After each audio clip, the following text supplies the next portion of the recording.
Madame, Monsieur, bonjour. Bienvenue dans votre journal. À la une de cette édition d'information, selon le réseau burkinabé des jeunes leaders pour l'intégrité, la sensibilisation à la corruption doit commencer avec les élèves futurs cadres du pays. Cette vision justifie son initiative de sensibilisation auprès des élèves. On en parle au début de ce journal.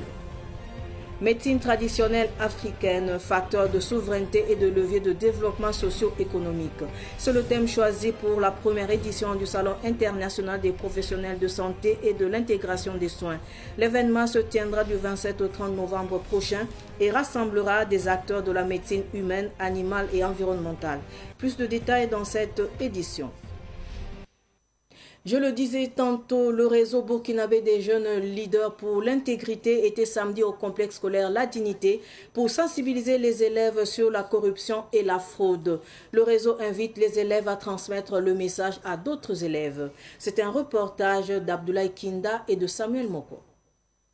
Le réseau burkinabé des jeunes leaders pour l'intégrité, dans sa mission de lutte contre la corruption, parle aux élèves du groupe scolaire La Dignité. Des échanges à bâton rompu pour amener les élèves à évoluer avec des réflexes de refus de la corruption. Pour Charlotte Bambara, présidente du réseau, la sensibilisation doit commencer par les élèves qui sont les futurs cadres du pays. Ce sont les futurs dirigeants du pays et nous avons jugé bon que la sensibilisation doit passer par la jeunesse, par les plus jeunes, et ceux qui sont dans les lycées et collèges, pour un réel changement de comportement et pour vraiment réduire le taux de corruption au Burkina Faso. Ils doivent prendre conscience que la corruption n'a que des inconvénients et que la corruption est un réel frein au développement du pays. Les élèves qui se sont mobilisés pour la circonstance disent avoir retenu plusieurs informations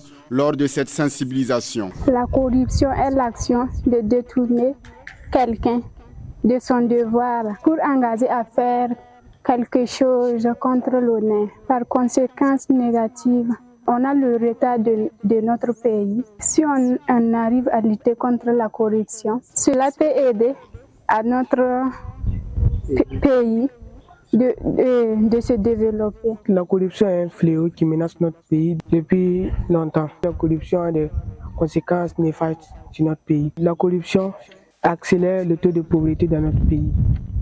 Et la corruption aussi retarde le développement de notre pays. La lutte contre la corruption doit être le cheval de bataille de tous les Burkinabés, selon le fondateur du lycée, Amadé Adama Soro. En tant que fondateur, je suis très honoré par cette séance de sensibilisation et c'est également l'occasion pour nous d'interpeller l'ensemble des citoyens, que ce soit au niveau des structures étatiques, au niveau des structures privées, de faire en sorte que la lutte contre la corruption soit notre cheval de bataille. Car si nous ne mettons pas l'accent, si nous ne donnons pas la main pour lutter contre ce fléau, ça veut dire que les efforts qui sont fournis seront vains.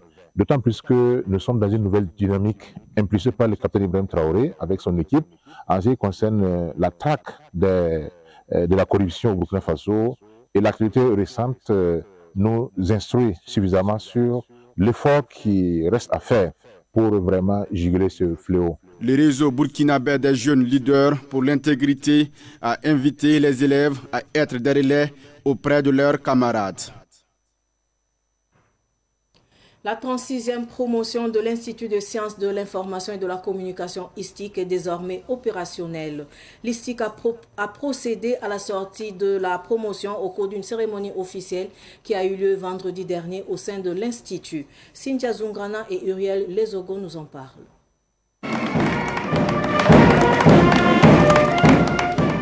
Ils sont au nombre de 91, 42 dans la filière journalisme, 41 en communication et 8 en technique et technologie des médias. Ces étudiants diplômés sont prêts à investir le marché du travail et à contribuer à la professionnalisation des métiers des médias, de la communication, de l'audiovisuel et du multimédia. La directrice générale de l'ISTIC, dans son discours, félicite les nouveaux diplômés tout en rappelant leurs responsabilités. Votre devoir sera d'assurer une information juste et une communication saine au sein des populations dans un contexte de crise comme le nôtre. Et dans un monde où l'information circule à une vitesse fulgurante, l'éthique et la déontologie demeurent les ressources fondamentales pour vous guider dans les bonnes pratiques du métier. Armés de compétences aiguisées, ces nouveaux diplômés expriment par la voix de leur délégué Lambert Soma leur engagement et leur détermination au service de la société. Nous, étudiants de la 36e promotion, avons choisi le nom de baptême héritage. Ce choix symbolise notre engagement à être le lien entre les générations qui nous ont précédés et celles qui nous suivront.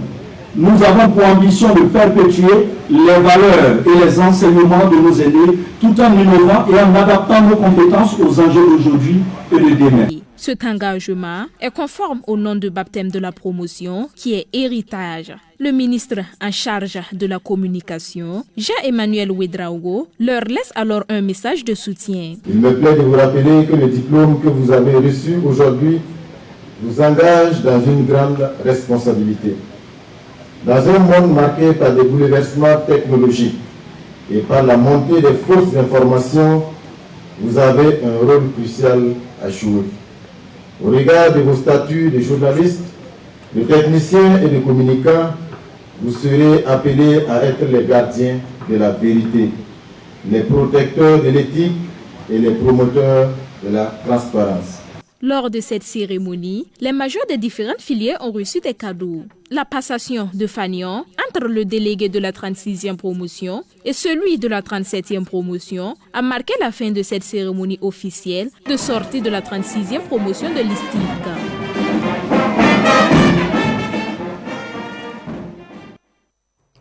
Direction la région du centre-sud, l'opérateur économique El Hadj Hamidou Ouédraogo dit Hamid Karo réhabilite le commissariat de la commune de Béré dans la province du Zunduéogo, région du centre-sud. Une réhabilitation qui prend en compte la rénovation de l'ancien bâtiment, la construction d'un nouveau bâtiment de 6 bureaux, d'une terrasse ainsi que du mur du commissariat. Revivons ensemble l'ambiance de l'inauguration samedi dernier avec Ahmed Joël Comporé. C'est un bâtiment flambant neuf, une terrasse et un mur de clôture, construit à hauteur de 105 millions de francs CFA, qui serviront désormais de cadre de travail pour les policiers de la commune de Béré. Ce geste de l'opérateur économique El Hadj Hamidou Ouédraogo dit Hamid Karo vient répondre au cri de cœur lancé par l'association des élèves et étudiants de la localité. Une épine de moins à leurs pieds, selon le président des élèves et étudiants, Olivier Oumzanga. Nos sentiments, c'est tellement profonde parce que nous sommes très contents. Quand on a fait la demande, ils ont répondu au-delà de nos attentes. Donc c'est plus qu'une fierté pour nous. Nous les remercions et puis nous les demandons encore plus. Dans ces côtés sécuritaires, ils ont fait tout de suite une demande les jours à venir pour que ce soit côté éducation et côté santé aussi qui est là.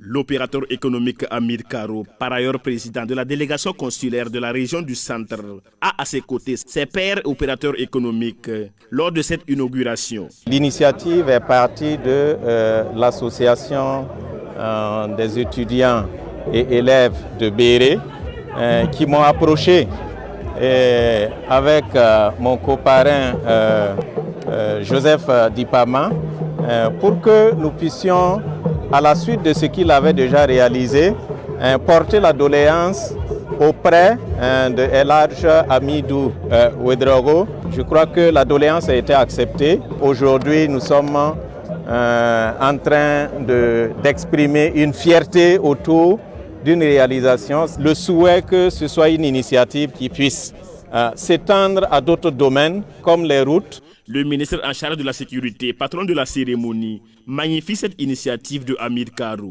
L'occasion faisant le larron, il invite les autres opérateurs économiques à suivre cet exemple. C'est un honneur pour moi aujourd'hui de patronner la présente cérémonie de don de bâtiments au commissariat de police du district de Béré. Cela est à saluer et cela montre réellement le niveau de patriotisme que le peuple burkinabé a atteint.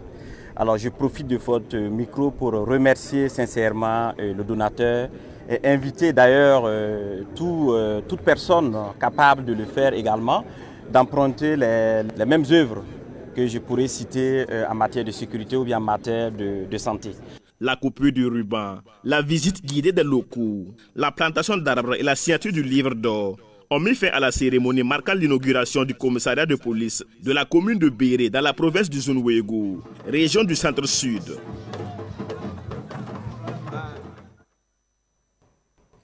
Tout autre sujet, des établissements House of Beauty by Jami dans la place. C'est l'initiative de la jeune entrepreneur Jamilatou Diallo, un projet qui met en avant des produits artisanaux et cosmétiques de plusieurs pays africains. L'ouverture officielle de ces boutiques a eu le samedi dernier en présence de Madinatou Edraogo. Un an après la création de son association de lutte contre le cancer du sein et du col de l'utérus, l'influenceuse Jamilatou Diallo ouvre 2 boutiques, House of Beauty by Jami et Farafina by Jami, pour le plaisir de tous.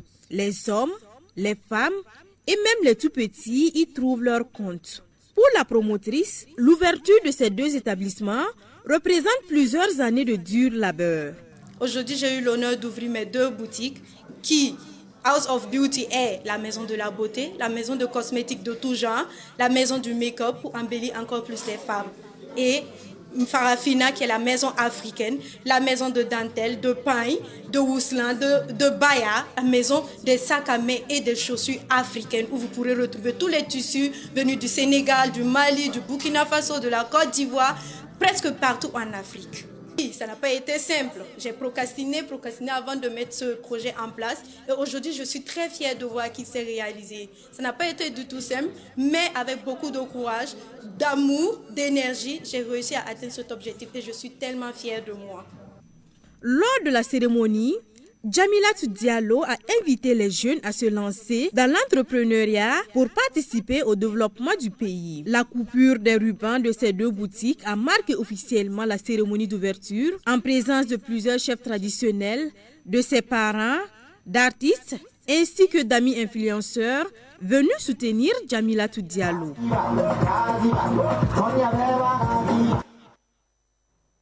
Je le disais également en titre, le secrétariat permanent du CIP6 a tenu une conférence de presse pour lancer officiellement les activités entrant dans le cadre de l'organisation de la première édition du Salon international des professionnels de santé et de l'intégration des soins CIP6, un événement promu par l'association Kouglaga en collaboration avec le ministère de la Santé. Le point avec Cynthia Zongana. Médecine traditionnelle africaine, facteur de souveraineté et levier de développement socio-économique. C'est sous ce thème que se tiendra la toute première édition du Salon international des professionnels de santé et de l'intégration des soins CIP6. Cet événement d'envergure internationale est une opportunité pour réunir l'ensemble des acteurs de la santé humaine, animale et environnementale pour un échange constructif autour des défis, des perspectives et des innovations dans le secteur de la santé. 5 activités sont au programme. Premièrement, des conférences et des panels d'experts sur les thématiques majeures de la souveraineté sanitaire, de l'intégration des soins dans le cadre de l'approche One Health et de la valorisation des ressources locales en santé. Deuxièmement, des expositions pour présenter les innovations, les produits et les services de l'écosystème de santé en mettant en avant les contributions de la médecine traditionnelle et de la recherche scientifique. Troisièmement, des rencontres B2B pour encourager la collaboration entre professionnels, entreprises et investisseurs du secteur de la santé. Quatrièmement, des visites de sites d'intérêt sanitaire, en particulier l'unité de production de phytomédicaments UFARMA de l'IRSS, qui permettront aux participants de découvrir les avancées et potentialités locales dans le domaine de la santé. Enfin, nous avons une soirée gala intitulée La Nuit du professionnel de santé, qui sera organisée pour honorer les acteurs de l'écosystème de la santé. Le CIP6 se veut être la vitrine de l'écosystème de la santé en Afrique en mettant en lumière le potentiel et la complémentarité entre la médecine traditionnelle et moderne. 2 catégories de prix seront décernées. Pour la première catégorie des prix CIP6, nous avons 8 prix, dont le prix de l'Amazone de la natalité africaine, le prix de l'intégration des soins, le prix Dr Pando Zéphirin Dakio pour la promotion de la médecine et de la pharmacopée traditionnelle africaine, le prix du centenaire autonome, le prix One Health, le prix de la promotion de la formation en sciences de la santé, le prix professeur Robert Tenga Guillemde pour la recherche scientifique médicale et enfin le 8e prix qui est le prix santé et innovation digitale. Pour la deuxième catégorie de prix, nous aurons 2 prix spéciaux, à savoir le prix des 3 meilleurs communicants et le prix des 3 meilleurs exposants.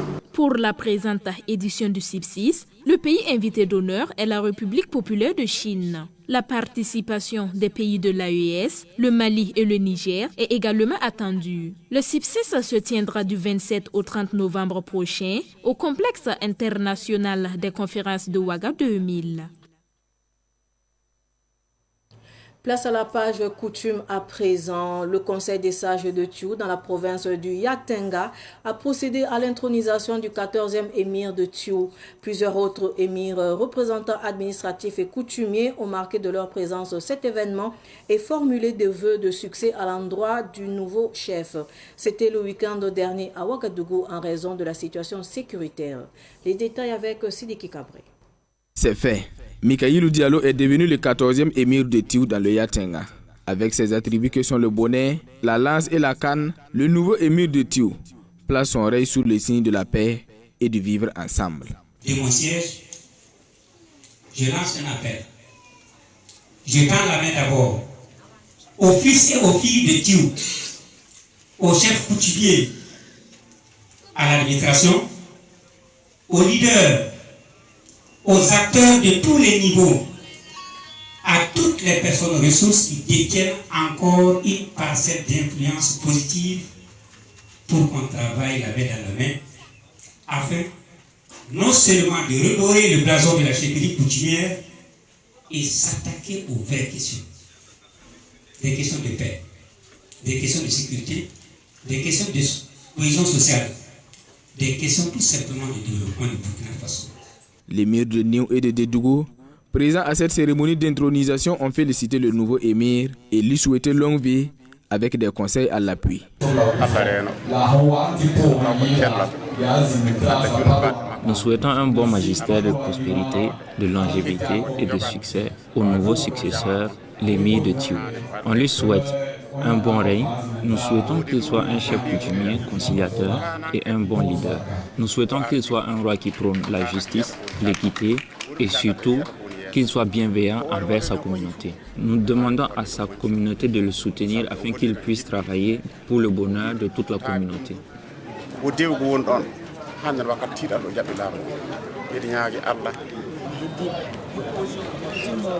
Longévité au roi, bon règne à lui, qu'il s'implique aux côtés des autres chefs coutumiers pour le retour de la paix au Burkina Faso, qu'il soit le porte-parole de sa communauté auprès des autorités du pays.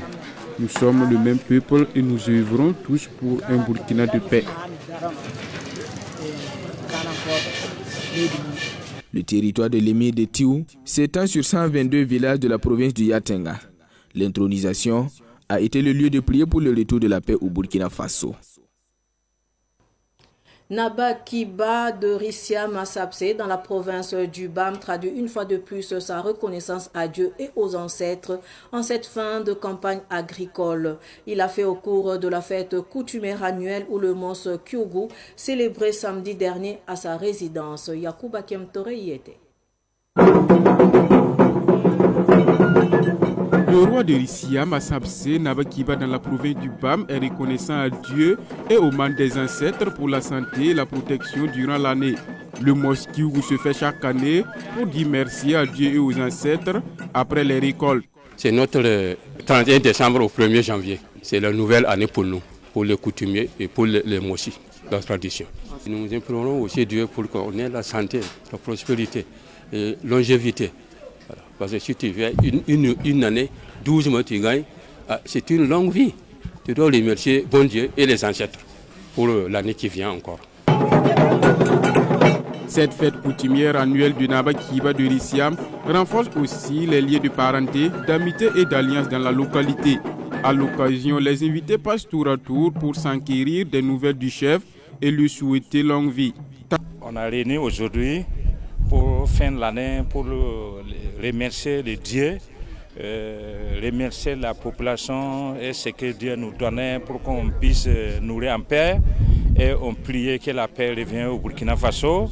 Et on demande à nos ancêtres que la paix revienne et puis de soutenir le président pour que ce que ça arrive notre pays là, pour qu'on combatte l'ennemi jusqu'à la fin. Le roi de Rissiam, Assamsé, profite également de sa fête coutumière pour implorer les mains des ancêtres pour le retour de la paix au Burkina Faso. Nous, en tant que coutumiers et la population, chaque moment, nous faisons des offrandes, faisons des sacrifices pour qu'il y ait la paix. Pour qu'il y ait la paix pour notre faso. Donc on manque pas ça. Tout le temps on le fait pour la société et pour le pays tout entier. Je souhaite que Dieu nous accorde la santé et le bonheur. Que Dieu nous épargne du terrorisme. Le Naba Kiba de Rissiam, tout en souhaitant bonne fête à sa communauté, invite la population à promouvoir les valeurs de paix et de cohésion sociale.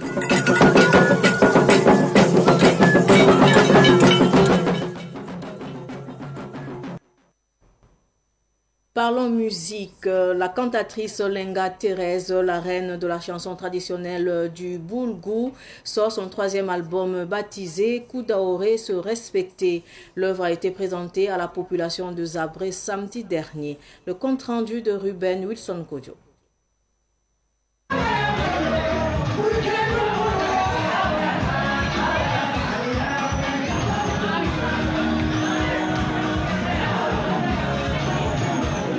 Koudaoré est une œuvre de 7 titres qui traite de plusieurs sujets d'actualité tels que la paix et la cohésion sociale. C'est une opus de 7 titres financé par le Bureau burkinabé des droits d'auteur BBDA en partie, en autre partie donc par la maison de communication Amaji. Alors c'est un album de 7 titres intitulé donc Koudaoré, dans lequel l'artiste appelle à la cohésion sociale, appelle au vivre ensemble, appelle à l'amour, appelle donc au patriotisme surtout. Au regard du contexte donc du Burkina que vit notre pays en ce moment, l'artiste appelle tous les Burkinabés à se tenir debout, à se mettre debout et à regarder dans le même sens, à converger dans la même direction pour que notre pays demain puisse retrouver donc en tout cas sa paix, sa quiétude d'antan. Du haut de ses 67 ans, la cantatrice Lenga Thérèse a remporté plusieurs prix sur le plan national qu'international.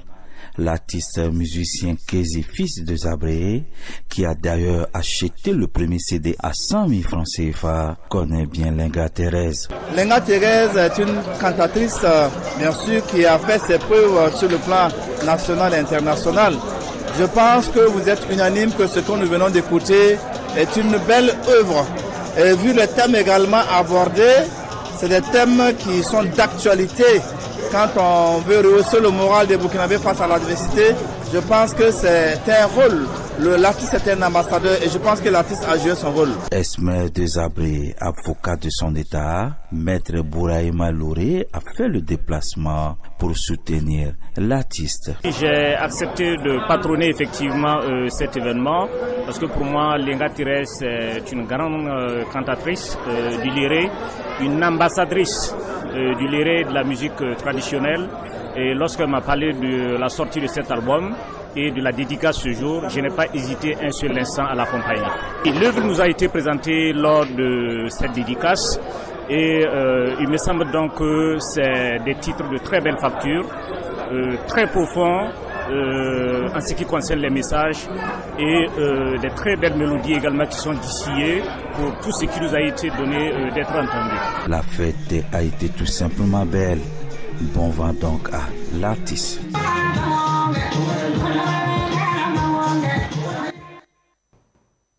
Musique et sport avant de clore cette édition d'information. La 8e édition du Fitness Musique s'est tenue vendredi dernier au stade municipal de Ouagadougou sous le thème Jeunesse et sécurité routière. Initiative du groupe Bila TV, cette activité sportive allie sport et musique pour créer une ambiance de vivre ensemble au sein de la jeunesse burkinabé. Madinatou et Draogo. Plus de 10 000 personnes étaient présentes au sein du stade municipal pour la 8e édition du Fitness Music. Parmi elles, Kevin Diawara et Mariam Kaboré ont répondu présents à ce rendez-vous sportif qu'ils considèrent comme une bonne initiative. Déjà, je suis quelqu'un qui aime beaucoup le sport et également, M. Bila est venu à l'école, il nous a fait part de son événement qu'il organise. Bon, j'ai trouvé ça intéressant de participer à ça. Une très belle occasion pour moi de faire du sport. De voir les gens réunis pour le sport, là, c'est vraiment intéressant. C'est un grand rassemblement. Vous retrouvez vos camarades de longue date que vous n'avez pas vu depuis là. Et en tout cas, c'est une très belle initiative. Au cours de cette activité, une sensibilisation sur le port du casque a été effectuée. Selon l'initiateur Abdraman Bila, cette édition est un pari réussi. Cette 8e édition est placée sous le thème jeunesse et sécurité routière. Voilà, jeunesse et sécurité routière parce que nous avons mené également des actions de sensibilisation sur le port du casque. Parce que nous avons perdu des amis sur la route et nous avons estimé qu'à travers aussi cette activité, c'est une occasion également de passer des messages. Voilà, donc j'invite en tout cas la jeunesse à bien gérer sa sécurité routière, c'est très important. Depuis 4 ans, Canal Plus accompagne le comité d'organisation de cet événement. Un partenariat salué par Korotimi Sanou, chargé de communication de Canal Plus Burkina. Fitness Music, notre choix sur Fitness Music parce que c'est un événement qui rassemble les jeunes. Et aujourd'hui, on sait très bien que Canal Plus œuvre au quotidien pour la mise en avant des talents, pour la mise en avant du sport. On sait aussi que le sport est l'élément fondamental pour l'équilibre, pour avoir une vie saine. Et pour ça, nous, on accompagne cet événement pour aussi permettre à la jeunesse de rester focus sur cet élément qui va leur permettre d'équilibrer au quotidien. De nombreux artistes et musiciens ont apporté leur contribution pour faire de cette 8e édition du Fitness Music un succès.